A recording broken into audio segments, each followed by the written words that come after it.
구독, 알림 설정까지 부탁드립니다.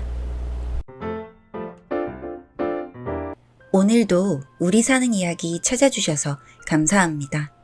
사연자분이 보내주신 이야기 시작해볼게요. 저는 작은 개인 병원에서 근무를 하다가 지금의 신랑을 만나게 되었어요. 개인 병원이라고 하면 개인 의사 하나에 간호사 1명 이렇게 있다고 생각하기 쉬운데 신랑은 정형외과를 운영 중이었고 그렇다 보니 개인 병원이라도 페이닥터와 물리치료실을 비롯하여 검사실도 갖추고 있었습니다. 저는 그 병원의 간호사도 아닌 간호조무사였습니다. 30살이 다 되어가는 나이에 마땅히 직장을 찾기가 힘들어서 간호조무사 일을 시작하게 되었고 실습으로 나간 병원에서 지금의 신랑을 만나 시험에 합격하고 같이 근무를 한 지도 2년. 그 2년 동안 같이 밥을 먹고 회식을 할 때에도 꼭 근처 자리에서 있으며 썸 아닌 썸을 타게 되었고 1년간의 비밀 연애 끝에 결혼을 약속했어요. 솔직히 신랑네 집은 부유한 편에 속했습니다. 그래서 결혼을 할 때에도 어려운 점이 많았어요. 큰 회사를 운영하고 계시는 시아버님과 그 밑으로 사업을 이어받을 큰형님. 신랑네 병원도 사실 시아버님이 해준 것을 알고 있었고 그에 반해 저희 부모님께서는 프랜차이즈를 몇 개 운영하고 계십니다. 사실 벌이로는 나쁘지 않지만 그래도 시댁 수준에는 부족하게 보일 뿐이었죠. 저희가 결혼을 할 때 저희 집안의 길을 죽이기 위해서인지 제 길을 죽이기 위해서인지 무리하게 예물과 예단을 준비하게 시켰고 그 와중에 저희 부모님은 제가 기죽는 게 싫어서 그 이상을 해서 보냈습니다. 제가 왜 죄를 지은 것도 아닌데 이렇게 결혼을 해야 하나 싶었지만 그래도 좋은 게 좋은 거라고 결혼해서 우리가 잘 살면 부모님들께 효도를 하는 거라고 생각했어요. 결혼 후 저는 병원을 그만두고 작은 카페를 운영하게 되었습니다. 아무래도 병원 사모님이 같이 근무를 하는 것 자체가 불편하기도 할 것 같았고 시댁에서 신랑이 의사면 적어도 카페 정도는 운영을 해야지 본인들 체면이 설 것 같다며 비어있는 터에 제가 인테리어를 하고 카페를 시작했습니다. 그런데 제가 할 줄 아는 게 많지는 않았지만 그래도 미적 감각은 좀 있는 편이라 인테리어를 독특하게 하고 빵이나 커피도 그냥 주는 게 아니라 컵 위에 도넛이나 쿠키를 얹어서 주는 게 인터넷에 유명해지면서 유명세를 타게 되었어요. 제가 유명세를 치르게 되니 신랑도 제 사업을 인정해주고 시댁에서 보는 시선도 달라져서 저는 2년 사이에 3호점까지 내는 성과를 거두게 되었어요. 물론 의사 신랑의 벌이에 비교할 건 아니었지만 제 스스로 자존감을 찾아가는 중이었죠. 그러다 신랑의 병원에 가게 된 적이 있었습니다. 퇴근 후라 병원 로비와 물리치료 그리고 검사실은 비어 있었고 병실에만 불이 켜져 있었습니다. 저는 신랑이 회사에 일이 남아있다고 했기 때문에 원장실에 있을 것 같아서 조용히 병원 안으로 들어섰는데 고요한 와중에 삐그덕거리는 소리가 들렸어요. 그 소리를 듣고 여기저기 기웃거리다 보니 물리치료실이라는 글자가 눈에 보였고 밑에서 올라오는 상가의 조명빛에 어스름한 사람의 형상이 보였습니다.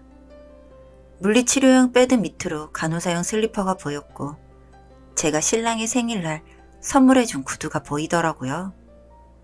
확실히 확인을 해야 할지 못 본 척 지나가야 할지 망설이기도 10분여쯤 지났을까. 우선 증거를 모아야 한다는 생각으로 카메라를 꺼내 들었지만 커튼이 쳐져 있었기 때문에 정확하게 확인을 할 수 없었습니다. 그러는 사이 행위가 끝나기라도 한 건지 고생했어 최 간호사 라는 말이 들려 나왔습니다. 그 말을 끝으로 저는 병원을 나와 집으로 갔습니다. 신랑의 병원에는 3명의 최 간호사가 있는데 한 명은 결혼을 했고 한 명은 남자친구가 있고 다른 한 명은 어렸어요. 그리고 그 어린 최 간호사만 남자친구가 없으니 아마 그 어린 여자일 가능성이 높아졌습니다.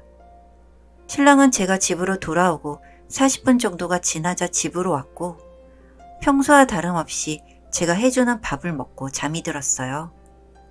며칠 후 저는 일이 손에 잡히지 않아서 그 병원으로 찾아갔습니다. 저녁 당직인 어린 최 간호사는 병원에 없었고 나이가 있는 최 간호사만 병원에 있더라고요. 사모님 안녕하세요. 그이는요? 지금 진료 중이신데 진료가 많이 밀려 있어서요. 그래요? 그렇게 말을 하고 사람들이 신고 있는 신발을 신데렐라 구두를 찾는 마음으로 보는데 이상하게도 다 같은 신발이더라고요. 나중에 신랑에게 물어보니 간호복을 파는 영업사원한테 말해서 얼마 전 다 같은 걸로 맞춰둔 거라고 했습니다. 이렇다 할 성과를 거두지 못하고 돌아가려고 하는데 뒤에서 신랑이 최 간호사를 부르는 소리를 들었고 저도 모르게 문이 열린 원장실 틈으로 쳐다보니 신랑이 최 간호사의 엉덩이를 만지며 이야기를 하고 있었습니다. 언뜻 들리는 말이 퇴근하고 잠시 기다리라는 그런 말이었어요. 저는 충격에서 헤어날 수 없었습니다. 앞서 말씀드린 것처럼 저 최 간호사는 결혼도 했고 심지어 아이까지 있어서 전혀 생각지 못했어요. 그리고 그날 밤 사람들이 퇴근한 7시가 되어서 저는 다시 병원을 찾았는데 지난번과 같이 불이 꺼져 있었고 저는 또 한 번 그 물리치료실로 갔어요. 이번에는 현장을 잡으려고 물리치료실 문을 열려고 하니까 잠겨 있더라고요. 병원 문은 안 잠그면서 물리치료실 문을 닫아둘 게 뭐예요? 참. 그래서 이번에도 유리틈 사이로 안을 보고 있었는데 이번에는 커튼이 없어서 적나라하게 안이 다 보였고 그 유부녀 최 간호사와 신랑이 보였습니다. 둘 다 실오라기 하나 걸치지 않은 상태로 누워서 서로의 몸을 탐하고 있더군요.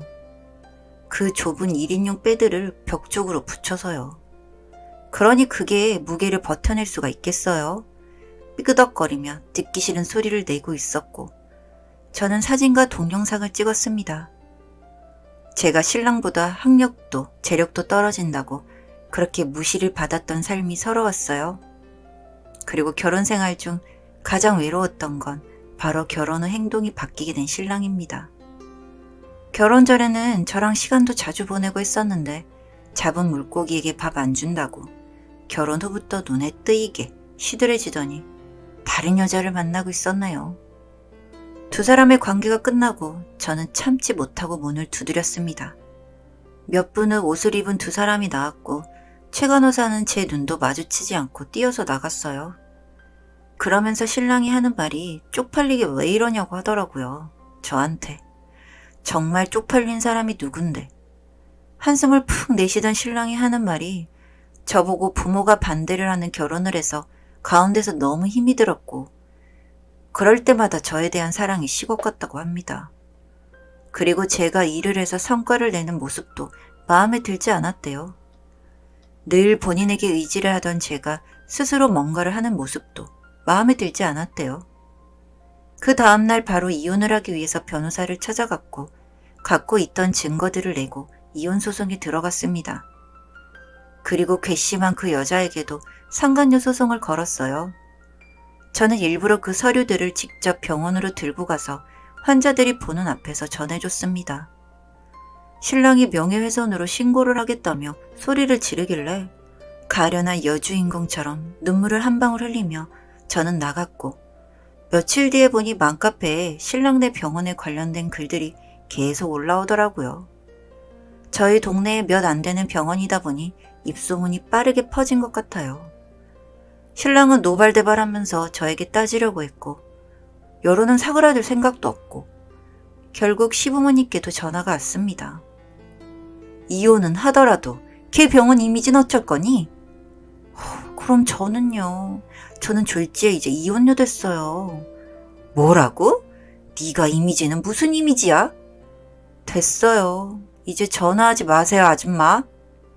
신랑은 제가 글을 쓴 걸로 알고 있는 건지 저에게 명예훼손으로 소송을 한다고 했고 전 어차피 제가 쓴 글도 아니라 소송을 하라고 했습니다. 그런데 웃기게도 정말 소송을 했더라고요. 그날 병원을 찾은 한 젊은 여자가 쓴 글이었고 저는 그 일이 정리되고 난 이후 그분에게 작게나마 사례를 했습니다. 제가 생각한 부분은 아니었지만 글을 써준 덕분에 신랑네 병원에 큰 타격을 입었거든요. 길고 긴 이혼 소송 끝에 저는 재산분할과 더불어 정신적인 피해 보상까지 챙겨서 이혼을 할 수 있었어요.